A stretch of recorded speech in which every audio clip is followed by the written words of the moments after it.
Let's shift gears a little bit. Let's talk about punishment.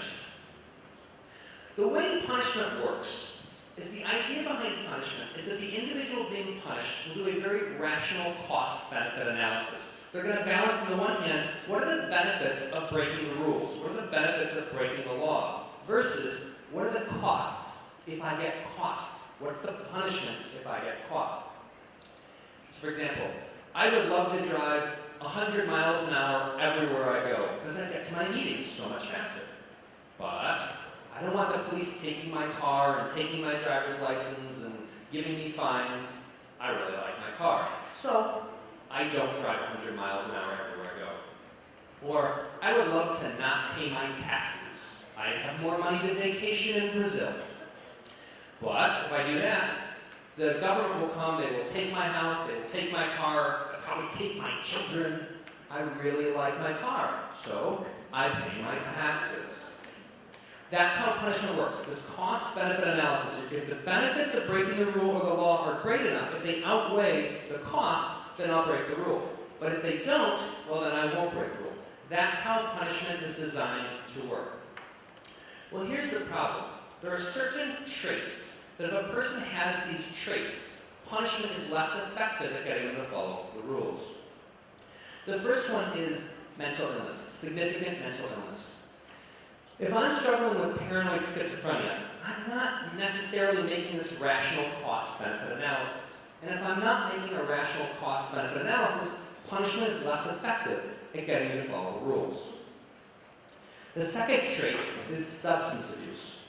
If I'm drunk, high, or detoxing from drugs, I'm not necessarily making a cost-benefit analysis, thus punishment's less effective at me.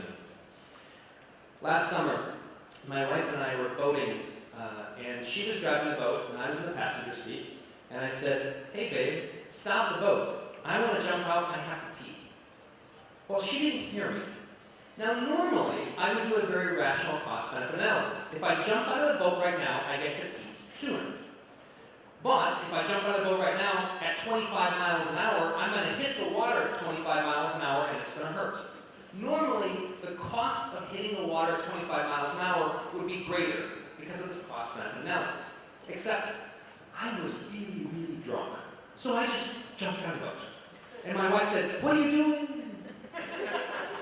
And I hit the water at 25 miles an hour. I did 15 somersaults. It triggered my vertigo and I was dizzy for 6 months. Also that I could go to the bathroom 30 seconds sooner. Because if you were drunk, high, or detoxing, you don't necessarily make this rational cost-benefit analysis. Thus, punishment is less effective at getting people to follow the rules. Individuals who experience a lot of trauma also oftentimes doesn't work as well because that cost-benefit analysis, that happens in the blue part of your brain, the azure part, the prefrontal cortex. But if that part of the brain is damaged by the trauma and further suppressed by an overactive amygdala, you don't make that cost-benefit analysis, thus punishment is less effective at getting them to follow the rules. Individuals with a shortened time horizon, also punishment's less effective. Boy, I want to steal that library book today, but I don't want to get kicked out of the library for a year. Except, I don't actually care about the next year, I only care about today. And the benefits of stealing the book, I get them all up front, and the punishment happens long past my time horizon. Thus, individuals with a shortened time horizon, punishment's less effective at getting them to follow the rules. Individuals who've been triggered by an everyday sadist. You're getting sick pleasure out of enforcing the rules against me. You know what? I don't actually care about the punishment because I want to make sure that you suffer because you're sadistic and you're getting pleasure at my expense. Thus, individuals who've been triggered by an everyday sadist, punishment's less effective at getting them to follow the rules. And finally, individuals who are habituated to punishment. And I want to steal this book, but I don't want to get kicked out of the library, except I'm probably going to get kicked out of the library whether I steal the book or not. So I might as well steal it because at least I'll have something to read after I get kicked out.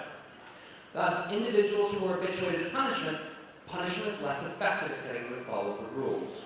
And there are actually several other traits that I didn't have time to talk about. But basically, if you wanted to try to genetically, biologically engineer someone who was immune to punishment, you couldn't do a better job than finding somebody who's been living on the streets for a few years or longer. Because if you've been living on the streets for 5, 10 years, 25 years, you are completely immune to punishment. Punishment just simply doesn't work on